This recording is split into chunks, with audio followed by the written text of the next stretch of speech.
Hello everyone. Today I'm going to be talking about driving real business growth with Google Ads. I feel like the reason I actually decided to talk about this is because I started my agency this year, and I feel like every brand I pitch to, I speak to, when I look in their Google Ads account, it's always the same thing. I just see so much wasted spend. They're aware of like incrementality and like trying to make Google work harder for their business, but they've got no clue how to do it. Their existing agency probably can do it, but they're just too lazy to do it. So I wanted to speak about this because I feel like it's massive going into like Q3 and Q4 as well. And I think it'd be really useful for you all, if you're not already aware, to understand how to actually make Google Ads work harder for your clients, your business, whatever it may be. So just an agenda, so like some of you might be thinking, like, what is like real business growth? So I want to define that for you, but also I'd like to actually like hear from the audience as well, like how you'd actually define that.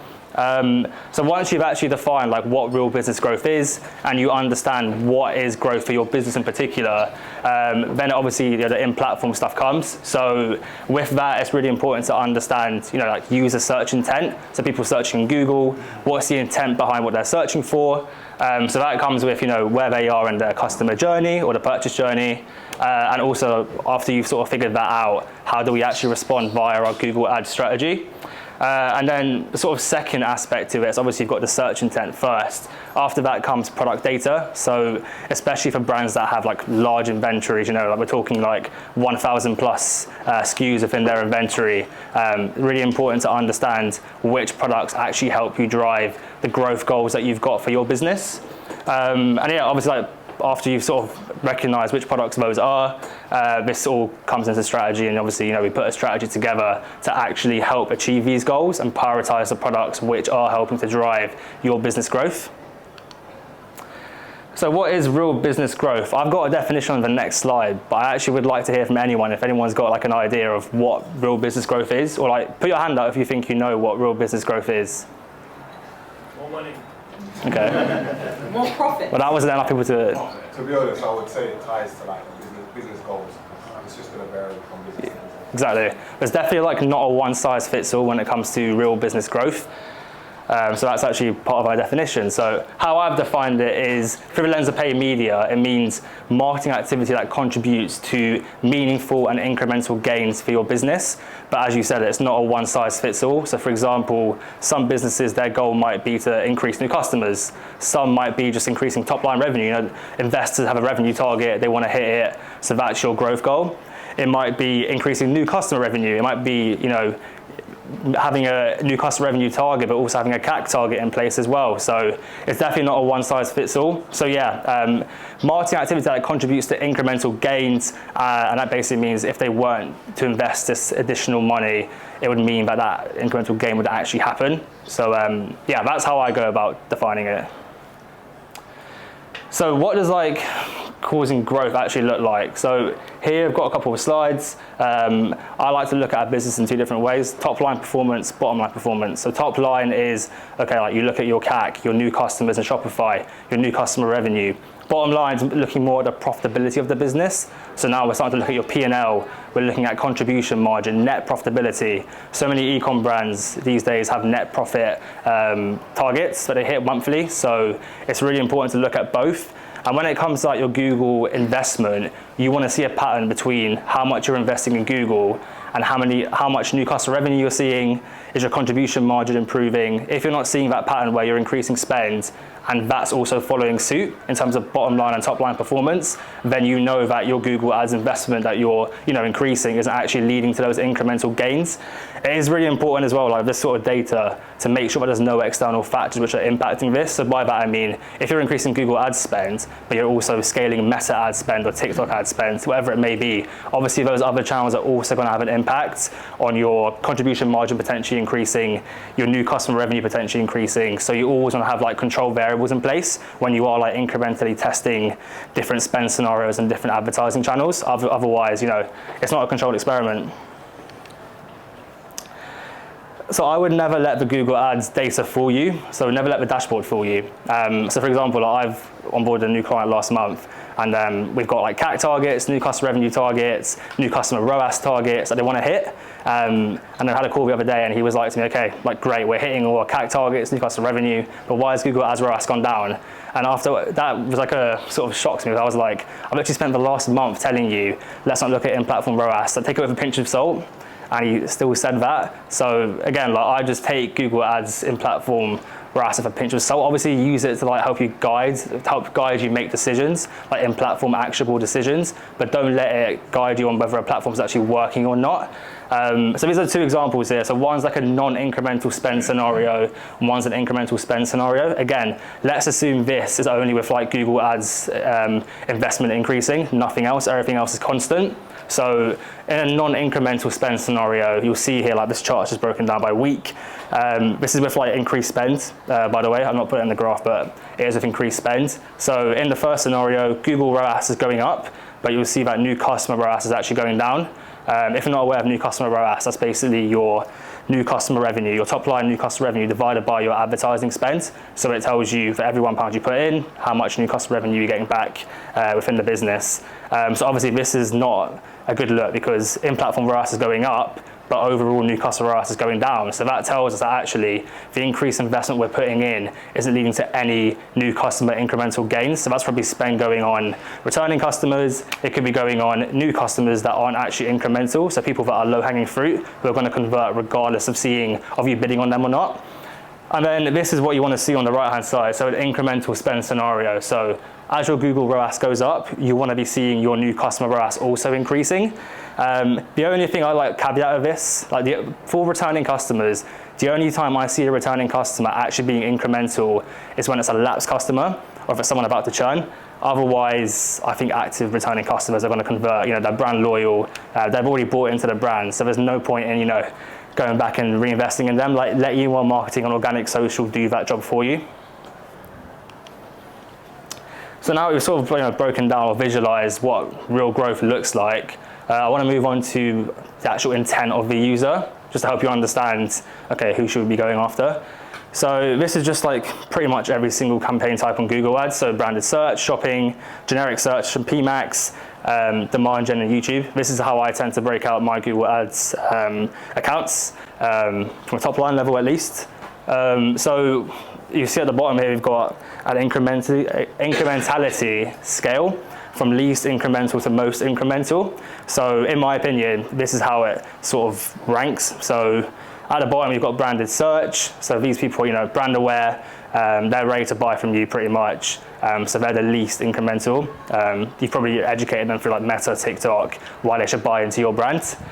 I put brand shopping next. So I think shopping is more incremental than search because obviously it's both branded, but the reason I think it's more incremental is because you get a lot more competition within the shopping space versus the search space, especially for e-commerce. So that's why that comes next. And then obviously generic, it goes without saying, these people, they're aware of a problem, either because they've experienced it in real life or because either you or competitors educated them through Meta, TikTok, whatever demand generation content it is or channel it is. So they're in market for what you sell, but they're just not sure where to actually buy it from yet. But again, that's why it's so important to be visible, right? Because if you miss out, you miss out. PMax, so again, similar to the branded sort of side of things, like shopping's more incremental than search, again, in my opinion.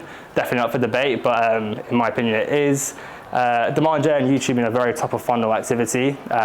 These people aren't problem aware for the most part, so they're not actually in market. So if you reach these people and you do convert them, it's going to be over the longer term rather than sort of like quick shorter term periods. So I think this is really important to understand because obviously based on this, what you're seeing right now, you should really be splitting out your budgets based on different activity types and like sort of part of the incrementality scale that a campaign type is in. So a lot of my like ROAS budget sort of like spend splits is based on these different like parts of the funnel. If you're looking at a top line £8 ROAS, okay, means nothing though, right? Because where's that ROAS come from? Where's that revenue come from? Where's that spend going? So all of my reporting with my clients is all split by generic, brand, and then search and shopping. Otherwise, reporting is not really that transparent. So what's actually the difference between a branded user and a generic user? Brand's on the top, by the way, generic's on the bottom. But again, like for the most part, I think a brand searcher is someone who's been served an impression via a demand generation channel, so Meta, TikTok, wherever it may be. They've probably seen your ad like 5 to 10 times for the most part, especially for lower price point e-com brands, where it doesn't take as much, the consideration phase to actually get someone bought in. So they've had their product and brand education, and now they're ready to buy from you. For generic, so that person's already problem aware and they're in market, so they're searching actively now for your product category, but not necessarily for your brand. They're sort of, looking around, browsing their different brand options. They might be price sensitive, so price competitiveness might be a factor here. It might be based on, just what variants are available on the website, whatever it may be, even website experience, so all that sort of stuff plays a part. And then, like once they've done their browsing, they're now ready to buy from whichever brand they decide to go with. So what actually happens if we don't bid on brand? This is an interesting question. Obviously as well, there's loads of different factors which can impact this, but for the most part, if you're not bidding on your branded terms, or at least if you're not bidding aggressively on your branded terms, most people who search your brand and don't click on the PPC ad because you're not visible, they'll just buy through an organic listing. Like they're probably like 9 times out of 10 bought in. So, there's not really that much need to actually be visible there. There will be a few people who go to a competitor. For the most part, it's probably retailers, because again, they probably still want your brand. It's very tough for a competitor to, bid in your brand terms and actually steal that customer away from you, but obviously it is possible. And then there's that one weirdo who just doesn't buy at all. They just do loads of research for nothing. Or they might buy, I guess, omnichannel, right, like offline somewhere, brick and mortar. But obviously that comes with context as well. So SERP context is extremely important. So if you're ever in a point where you're like, okay, like, do I bid on brand, do I not? First thing I always do is look at my highest spending branded keywords and search for it. I see like how we're looking in the SERPs. Like obviously auction insights is another way of doing this, but I don't know about you guys, I feel like it's just not very accurate these days, so I just tend to look at the SERPs themselves. But here's 2 examples of like situations where a brand really should be bidding to protect itself. First is just Nike, so for the search term Nike tennis. Obviously, there's a retailer down there bidding on their branded terms, and in this case, Nike is bidding on its own brand term, it's protecting itself. But again, like if Nike weren't bidding on their brand term there, someone might go click on the retailer, and they might not even buy a Nike product through there, they might buy another brand. So not only are you losing out to a customer, to a retailer, which might not seem like the end of the world, but if they buy Adidas through there, like Adidas tennis products, then you're sort of screwed, right? Because you've lost a customer to a retailer and they've bought a completely different brand, so it brings no benefit to you whatsoever. And then this Paul, I used to work at Paul Smith, so I always use him as an example. But Paul Smith, so they had a summer sale recently, they're nowhere to be seen, at least in the search space. They've got a retailer, Mr. Porter. Again, like Mr. Porter always had higher markdowns than Paul Smith as well. So really important to be above them. And also you got Hugo Boss down here. Someone might decide, okay, actually, do you know what? I don't really feel like Paul Smith, I'll get Hugo Boss instead. So in that sort of scenario as well, it's important to just be visible. So context is always key. So always look at the SERPs before you make any sort of decisions. So how do we respond to all of that sort of intent-based stuff with strategy?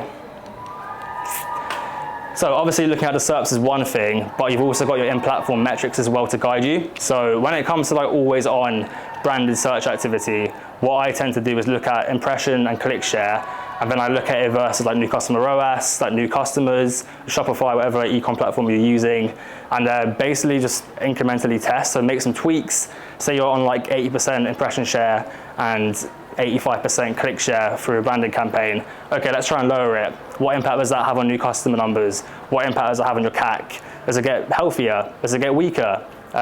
Based off of that, obviously, fine tune it and make those changes. But then obviously as well, like during sale period, like those examples we just went through a minute ago, suddenly you'll get competitors bidding on your brand, like pushing sale messaging. What do we do there? Like it's quite clear we need to increase our impression share and get more aggressive with our bidding. If we don't, we're going to lose out to more customers. I'm going to point you towards the laptop. No. Just tap it. this probably looks familiar to a lot of people now, but obviously you can optimize towards new customers on Google as well. So from an incrementality perspective, again, like super useful, especially for branded bidding. Really simple. I always set a 1 pence LTV across all my accounts, just because if you add any more than that, it will add that to your actual conversion value within the Google Ads account, which can obviously, you know, just ruin your reporting. And 1 pence will guide Google anyways. Like, it will know that you're trying to prioritize these people. So this is a really good way of, again, just trying to improve the incrementality and like refraining from bidding as much on returning customers. I forgot. Lapsed customers. So yeah, like, again, obviously it depends on the brand, but like, because I'm one of my clients, like we've got like a last 12 months, a last 65 days. I know this is a Google Ads talk, but I'm going to Meta now. We've got a last year's purchases pixel audience within our ASC campaign. They're seeing loads of returning customers come through Shopify. We're not seeing any come through Meta, and they're actually all lapsed customers.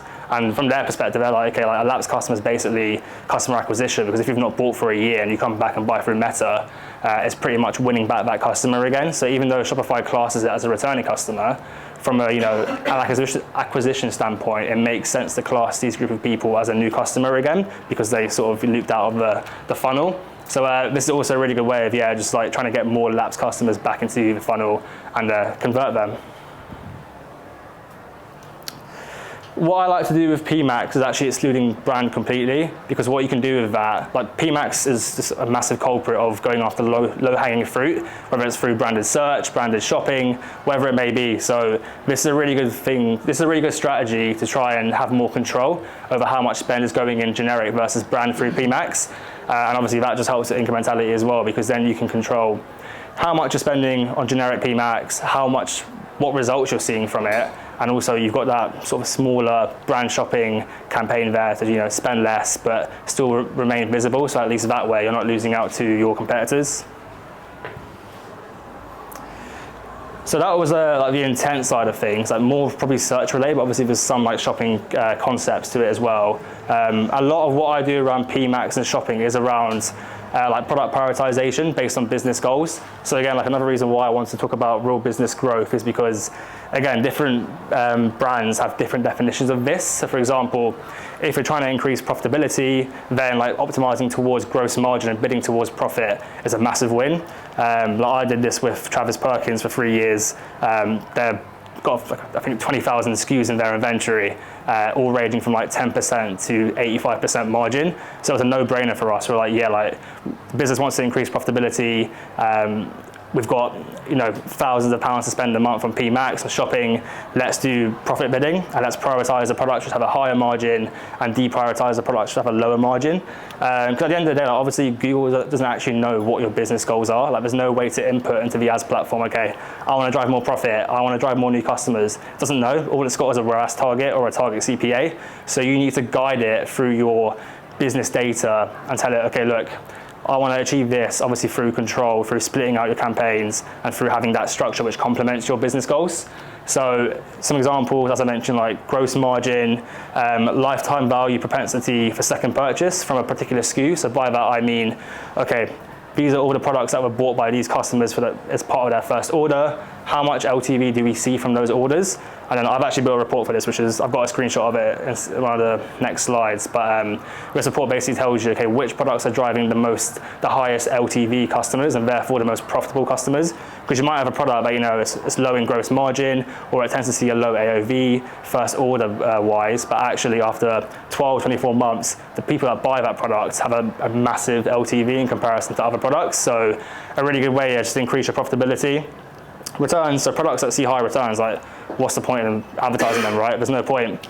And then finally, just based on stock. So if you've got products which are really low on stock, probably like high organic sales velocity as well, so that at least they can sell out through your organic channels. And then yeah, like definitely worth deprioritizing those products as well. So which strategy would actually suit your business? So this is the report I was talking about, like pretty bog standard, just an LTV report. So each row is split by product SKU. All you do is just grab your Shopify customer information per order. You plug it into here and it tells you, okay, this product, for example, has got a first order AOV of 26 quid. LTV from those customers ends up increasing to 27 quid. So there's a £1 difference between first order AOV and LTV. So that's not really like a high LTV product. But then again, you got this one, like £24 first order AOV, 45 quid LTV. That product might not be a massive priority for them, but if it's driving more profitable customers who are coming back and spending more, might be because that product's got a really high satisfaction rate. You know, there's different factors which can impact this. But obviously it's a no-brainer, right? If your long-term goal is LTV and you're using CAC and LTV together as like a performance indicator too, then this is a no-brainer just to prioritize those higher LTV products.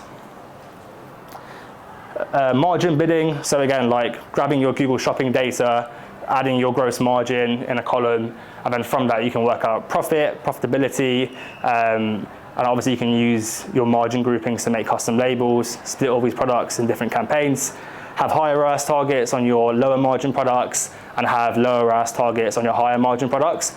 Play around with those ROAS targets, see what's a sweet sort of spot, and then obviously you've got like the profitability numbers right there. So you know, it's quite simple, right? Once you have the reporting there for you.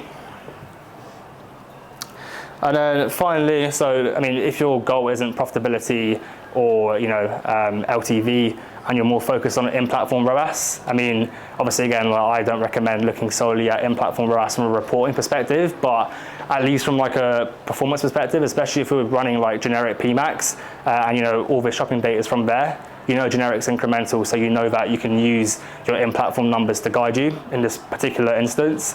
So this is an example of like, again, like some performance categories I put together based on just formulas. So for example, like a zombie product would be a product that's got less than 1,000 impressions last 90 days, let's say. Obviously it's not one size fits all, like you can tweak these definitions. Hero products are their products that have higher spend, they drive great revenue, their efficiency is really strong, and you want to keep on just pushing those as much as possible. Sidekicks are their products that don't get as much spend as heroes, but there's definitely room to try and scale them and get more out of them. So that's where, again, you just break them out, give them a lower ROAS target, let them spend more freely.